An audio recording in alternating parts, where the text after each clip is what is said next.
నమస్తే తెలుగు న్యూస్కి స్వాగతం. విక్రమ్ పూల గారు సీనియర్ జర్నలిస్ట్ అనలిస్ట్ ఉన్నారు మనతో. నమస్కారం విక్రమ్ గారు. నమస్కారం గోపి గారు. విక్రమ్ గారు, జగన్మోహన్ రెడ్డి జనవరి అంటే సంక్రాంతి తర్వాత జిల్లాల పర్యటన చేస్తాను, కార్యకర్తల మధ్యలో ఉంటాను అని చెప్తున్నాడు. జగన్మోహన్ రెడ్డి సిద్ధంగా ఉన్నాడు. అంటే రిజల్ట్స్ వచ్చిన నెక్స్ట్ మంత్ నుంచే స్టార్ట్ చేశాడు ఆయన. వినుకొండ ఘటన తర్వాత ఢిల్లీకి వెళ్ళిపోయి మొదలు పెట్టేశాడు. కానీ క్యాడర్ సిద్ధంగా ఉందా? క్యాడర్ జగన్మోహన్ రెడ్డిని ఆ స్థాయిలో ఆహ్వానించి జగన్మోహన్ రెడ్డి ఇప్పుడు వెళ్ళాలనుకుంటున్న విస్తృత స్థాయిలో అంటే 39% ఓటు బ్యాంక్ ఉంది కదా అని జగన్మోహన్ రెడ్డి అనుకుని ఉండవచ్చేమో. కానీ ప్రస్తుతం కూటమి ప్రభుత్వం చేస్తున్న కార్యక్రమాల పట్ల, ఈ కూటమి ప్రభుత్వ పరిపాలన చూసిన తర్వాత మళ్ళీ జగన్మోహన్ రెడ్డి వైపు ఆ స్థాయిలో వెళ్ళడానికి క్యాడర్ సిద్ధం అవుతుందా? జగన్మోహన్ రెడ్డి ఏమన్నా ఎక్కువగా ఆశపడుతున్నాడా 6 నెలల్లోనే జనాల్లోకి వెళ్ళాలని ఆశపడ్డా మేరక? అయితే ఒకటండి, రాజకీయ పార్టీల కార్యకలాపాలు ఎప్పుడు కూడా ప్రజల మధ్య నుంచే మొదలవ్వాలి. ఏదైనా కూడా అంతేగాని కార్యాలయాల్లో పెట్టుకొని ఏదో మీటింగ్లు పెట్టుకొని చేసేది కాదు కదా. ఇప్పుడు ఫస్ట్ జగన్మోహన్ రెడ్డి గారు ఏంటంటే ఆయనకి పార్టీని నడపడంలో అంత అనుభవం లేదు. తర్వాత ఏంటంటే కనీసం ఆయన సలహాలు సూచనలు సీనియర్ల నుంచి తీసుకుంటున్నట్టుగా కూడా కనబడదు. ముందు ఆయన ఏం చేసి ఉండాలి, అధికారం పోగానే ముందు లీడర్లను పిలిపించి రాష్ట్ర వ్యాప్తంగా అందరినీ పిలిపించి మాట్లాడి మనం ఎక్కడ తప్పులు చేశాము, ఎక్కడ పొరపాట్లు జరిగినాయి, దేన్ని సరిదిద్దుకోవాలి అనేది ఒక సమావేశం, ఒక విస్తృత స్థాయి సమావేశం లాంటిది పెట్టాలి. 175 నియోజకవర్గాల నుంచి గెలిచిన వాళ్ళని, గెలిచిన 10 మంది, తనతో పాటు 11 మందిని, ఓడిపోయిన వాళ్ళందరినీ పిలవాలి. పిలిచిన తర్వాత వాళ్ళ దగ్గర నుంచి ఫీడ్బ్యాక్ తీసుకోవాలి. అవును కదా. ఫీడ్బ్యాక్ తీసుకున్న తర్వాత ఇదిగో ఈ పొరపాట్లు చేసాము, ఈ తప్పులు చేసాము, చేయకుండా ఉండాల్సిందని చెప్తారు వాళ్ళు. కొంతమంది వాళ్ళని మాట్లాడనివ్వాలి, వాళ్ళని ఫ్రీగా మాట్లాడనివ్వాలి.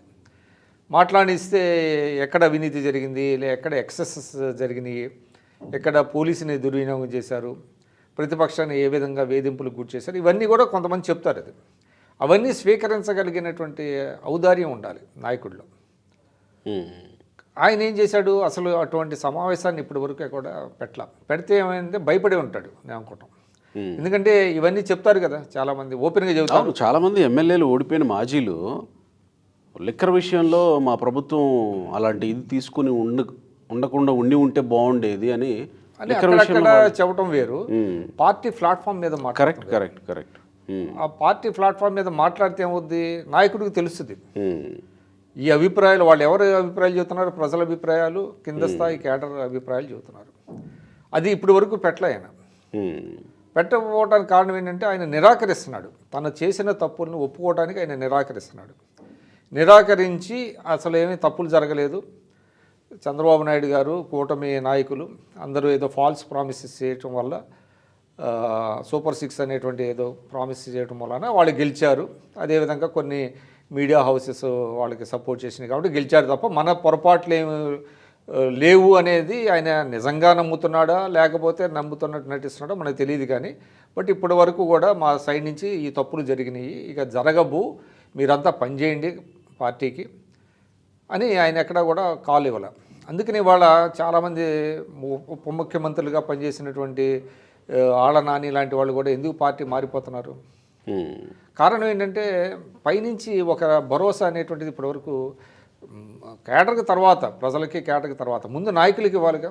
మీరు ఎక్కడికి వెళ్ళొద్దండి, పార్టీని విడిచి వెళ్ళొద్దు, మీరు నాతో సెయిల్ అవ్వండి, మనం ఫేస్ చేద్దాము అని ఇలాంటివి చెప్పాలి. కానీ ఇక్కడ చెప్పడానికి ఆయన సిద్ధంగా లేడు. చెప్పడానికి ఎందుకు సిద్ధంగా లేడు అని అంటే, మీకు ఎప్పుడు వస్తుంది నాయకుడి మీద నమ్మకం, కాన్ఫిడెన్స్ అంటే లీడర్లో. ఇప్పుడు ఆయన మీద బోర్డు కేసులు ఉన్నాయి. ఇప్పుడు ఆయన కనుక చాలా ఫెయిర్ అయితే ప్రతి వాడు నిలబడతాడండి. అసలు ఆయన ఫ్యూచర్ ఏంటో తెలియని పరిస్థితిలో ఉంది ఇప్పుడు. అంటే ఆయన భరోసా ఇవ్వలేకపోవడానికి కారణం ఆయన ఫ్యూచర్ ఆయనకి తెలియకపోవడం అనుకోవాలి. మీకు ఇంటిగ్రిటీ లేనప్పుడు, ఇప్పుడు మనకి ఏమీ లేకపోవచ్చు, డబ్బు లేకపోవచ్చు, అధికారం లేకపోవచ్చు, మీకు ఇంటిగ్రిటీ ఉందనుకోండి, ఇంటిగ్రిటీ ఉంటే మీరు you can go to any extent. కానీ ఇక్కడ ఏమైంది, ఆయనకి ఆ ఇంటిగ్రిటీ లేదు. ఇవాళ ఇప్పుడు ఆయన కేసుల్లో ఆయన ఏమవుతాడో ఆయనకే తెలియదు. ఆయన ఏమనుకుంటున్నాడంటే, నేను అనుకోవటం మై ప్రిజంప్షన్ ఏంటంటే, ఉండేవాళ్ళు ఉంటారు, పోయేవాళ్ళు పోతారు అది బహిరంగంగానే అన్నాడు కదా. అన్నాడు. అదే ఉండేవాళ్ళు ఉంటారు, పోయేవాళ్ళు పోతారు, మళ్ళీ నేను ప్రజల నుంచి ఆ టైంకి నేను ఏదో కొంతమందిని నేను తయారు చేసుకోగలను అనేటువంటి ఒక భ్రమలో ఉన్నట్టుగా కనపడుతుంది. అది తప్పది. ఎందుకు వెళ్ళిపోవాలి? నాయకుల్ని ఎందుకు దూరం చేసుకోవాలి? మనం నాయకుల్ని పిలిచి మాట్లాడుకోవాలి, మీరు ఉండండి అని చెప్పాలి. ఏ రాజకీయ పార్టీ అయినా సాధారణంగా ఏంటంటే ఎవరిని వదులుకోదండి. ఏ రాజకీయ పార్టీ కూడా వాళ్ళ ఇబ్బందులు ఏంటో తెలుసుకుంటుంది, సాధ్యమైనంత వరకు వాళ్ళని పార్టీలో ఉంచడానికి ప్రయత్నిస్తారు. ఇక్కడ మాత్రం ఏమైందంటే, నేను ఎవరినైనా నిలబెట్టి గెలిపించుకోగలను అని ఎవరైతే భావిస్తారో అటువంటి వాళ్ళ నేతృత్వంలో ఉండేటువంటి పార్టీల్లోనే ఇట్లాంటివి జరుగుతాయి. అందువల్ల ఇంకోటి ఏంటంటే, ఆయన ప్రజల్లోకి వెళ్ళటం వలన ఒక రకంగా చెప్పాలంటే, ఒక రకంగా ఆయనకి ఎంత మేలు జరుగుతుందో తెలియదు, కానీ కూటమి మాత్రం కొంచెం వాళ్ళు తప్పులు చేయకుండా ఉండడానికి ఉపయోగపడుతుంది కొంత.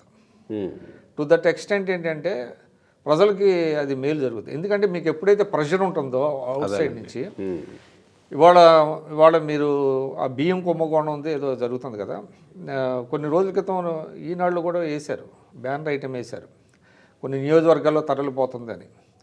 ఇప్పుడు ఏమవుతుందంటే, ప్రతిపక్షం కొంచెం బలంగా ఉండి బలంగా గొంతు విప్పితే అక్కడ ఉండేటువంటి నాయకులు కూడా, అధికార పార్టీ వాళ్ళు కూడా కొంచెం జాగ్రత్త పడతారు, తప్పులు చేయడానికి కొంచెం సంశయిస్తారు.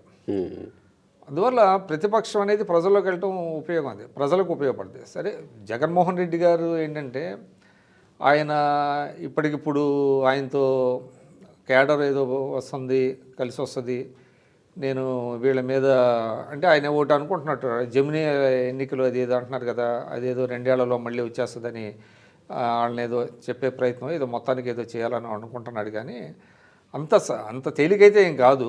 బట్ ఆయనకి తెలిసిన కాలంలో జిల్లా అధ్యక్షుల ప్రమాణ స్వీకారం అప్పుడు అంటే పార్టీలో వాళ్ళు ప్రధానంగా ప్రస్తావించిన అంశం ఇదే, జమిలీ ఎలక్షన్స్ వస్తున్నాయి, మనం సిద్ధం అవుదాం తొందరగా అని.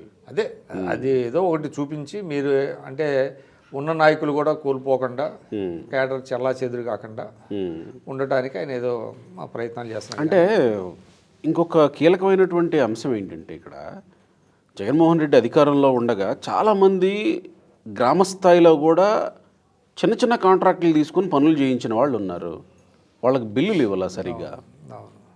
పోనీ గ్రామ స్థాయిలో ఎంపీటీసీలో, జెడ్పీటీసీలో, లేకపోతే సర్పంచ్లో వీళ్ళు ఏదన్నా పనులు చేసో, లేకపోతే వాళ్ళ దగ్గర ఉన్నటువంటి తీసి పార్టీ కార్యక్రమాల కోసం, అంటే వైసీపీ వాళ్ళు పార్టీ కార్యక్రమాల కోసం పెట్టాలంటే వాళ్ళ దగ్గర లేకుండా చేశాడు జగన్మోహన్ రెడ్డి. కేవలం కొంతమంది చేతుల్లోనే సంపదంతా పోగయింది తప్ప క్యాడర్కో లేకపోతే గ్రామ స్థాయి, మండల స్థాయి నాయకత్వానికి ఏమీ లేదు, అందరినీ నాశనం చేశాడు జగన్మోహన్ రెడ్డి అని వాళ్ళ ఎమ్మెల్యేలే ఒప్పుకుంటున్న సందర్భం. పులివెందుల్లోనే ఇది జరిగింది.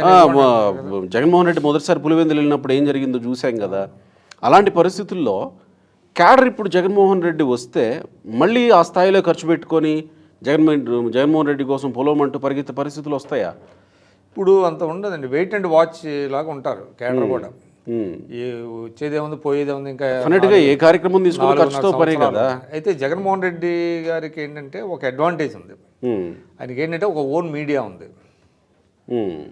మీడియా ద్వారా కొంత ఆయన ఏంటంటే ప్రచారం అనేది ఉంటుంది. సో వివిధ నియోజకవర్గాలు వెళ్ళినప్పుడు ఆ లోకల్గా ఉండేటువంటి సమస్యలు, ఆ లోకల్ లీడర్స్ మీద చేసే విమర్శలు, ఇవన్నీ కూడా వాళ్ళ మీడియా క్యారీ చేస్తుంది. తర్వాత ఇంకోటి ఏంటంటే, politics is all about making a non issue and issue అండి, అంతే కదా. And an issue A non issue అంటారు. అక్కడ లేని సమస్యను కూడా సమస్యగా చిత్రీకరించడానికి కొంత ప్రయత్నాలు జరుగుతాయి. సరే, అది ఫిజిల్ అవుట్ అవ్వచ్చు కొంత తర్వాత, బట్ టెంపరీగా అక్కడ ఒక వార్తను అయితే సృష్టించగలుగుతారు కొంత. కాబట్టి ఆయన ఇంకేం చేస్తాడు, తాడేపల్లిలో కూర్చొని తాడేపల్లి ప్యాలెస్లో జరిగినవన్నీ ఆయన ఆత్మావలోకనం చేసుకుంటూ కూర్చోలేడు కదా, ప్రజల్లోకి వెళ్ళాల్సిందే, ఇన్ఎవిటబుల్ అది. కాబట్టి వెళ్ళనివ్వండి, ఆయన వెళ్తాడు సార్. జనాలు సిద్ధంగా ఉంటారా అని ఇప్పుడు చూడాలి. ఏ రాజకీయ కార్యక్రమం అన్నా డబ్బులతో కూడుకున్న పని, మరి డబ్బులు లేవంటున్నారు కదా. అసలు అంటే కొంత ఆశ్చర్యం ఏంటంటే పోనీ జగన్మోహన్ రెడ్డి ఏమైనా సొంత డబ్బులు తీసుకుని ఖర్చు పెడతాడా? ఖర్చు పెట్టాల్సిన అవసరం ఉంటుంది కదా, ఉమ్, లేకపోతే ఏముంటుంది? స్టేట్ పార్టీ ఆఫీస్ నుంచే ఖర్చు పెట్టాలి. ఉమ్. అంటే జగన్మోహన్ రెడ్డి గారే ఖర్చు పెట్టాలి. పార్టీ నిధుల్లో నుంచి. మిగతా వాళ్ళు ఎందుకు ఖర్చు పెడతారు? ఏదో కొద్దిమంది హార్డ్ కోరు అంటే ఆయన అంటే అభిమానం ఉన్నవాళ్ళు, పార్టీ అంటే అభిమానం ఉన్నవాళ్ళు కొంత ఖర్చు పెడితే ఖర్చు పెట్టచ్చు. కానీ ఉమ్, చాలామంది కూడా ఇప్పుడు ఖర్చు పెట్టేటువంటి అవకాశం లేదు. నేను అనుకోవటం ఇప్పుడు పంచాయతీ ఎలక్షన్స్ ఏవో కొంత వస్తున్నట్టున్నాయి. ఉమ్, ఆ పంచాయతీ ఎలక్షన్స్లో కొంత దీనికోసం చేస్తారు కొంతమంది చేయొచ్చు. పంచాయతీ ఎలక్షన్స్ కూడా ఇంకొక వన్ ఇయర్ పైనే టైం ఉంది ఇంకా. అదే దేనికైనా ఇమ్మీడియట్ ఎలక్షన్స్ అంటే పంచాయతీ ఎలక్షన్సే కదా, అవునవును. కొంత ఉంటే ఉండొచ్చు అది.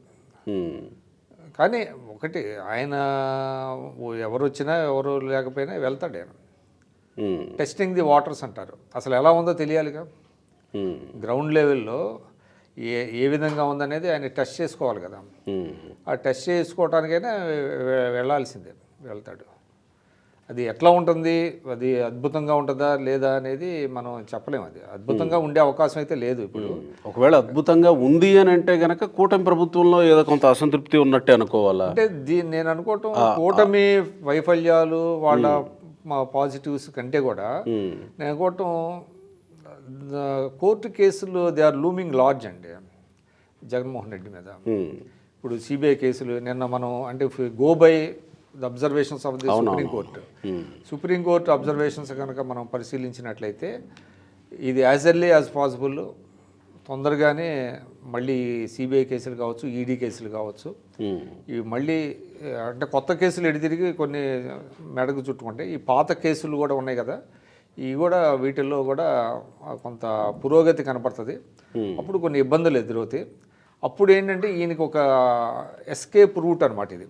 ప్రజల్లోకి వెళ్ళటం మూలాన నా మీద ఇదిగో ఈ ప్రతిపక్షం వాళ్ళు ఇట్లా అధికార పక్షం వాళ్ళు ఇట్లా చేస్తున్నారని చెప్పుకోవటానికి ఒకవేళ అలాంటిది ఏదన్నా జరిగితే గనక ప్రజల్లో ఉండగా చేశారు అనేది ఒకటి వస్తుంది. అతన్ని ఒకటి ఆయన ప్రిపేర్ అయినట్టున్నాడు, ప్రిపేర్డ్గానే ఉన్నట్టున్నాడు. So it is going to అంటే some imminent should be happened అనేది ఆయనకి కొంత ఉన్నట్టుంది. ఆయన మాటలు ఇది ధోరణి ఇదంతా చూసినప్పుడు అటువంటి సంకేతాలు కనపడుతున్నాయి ఆ పార్టీలో. ఆల్రెడీ ఇంకెవరో లాబింగ్ చేస్తున్నారు, కొంత జాప్యం జరుగుతుంది అనే చర్చ కూడా ఉంది కదా. లాబింగ్ అనేది కంటిన్యూస్ ప్రాసెస్, అది ఎప్పుడు జరుగుతూ ఉండేది. అది ఏ రాజకీయ పార్టీలోనైనా అట్లాంటివి జరుగుతూనే ఉంటాయి. YSRCP is no exception. And వాళ్ళు మోర్ ఓవర్ ఏంటంటే అందులో ఆరితేరిన వాళ్ళు కదా, బీజేపీతో దూరంగా ఉంటానే మరి బీజేపీతో కలిసి ప్రయాణం చేసినటువంటి పరిస్థితి అది. బయటికి మొన్న విజయసాయి రెడ్డి కూడా అమిత్ షాని కలిసి ఆ ఫోటోలు బయటికి రావడం ఇవన్నీ చూస్తూనే ఉన్నాం కదా. బట్ వన్ థింగ్ ఏంటంటే జనంలోకి వెళ్ళటం మంచిదే.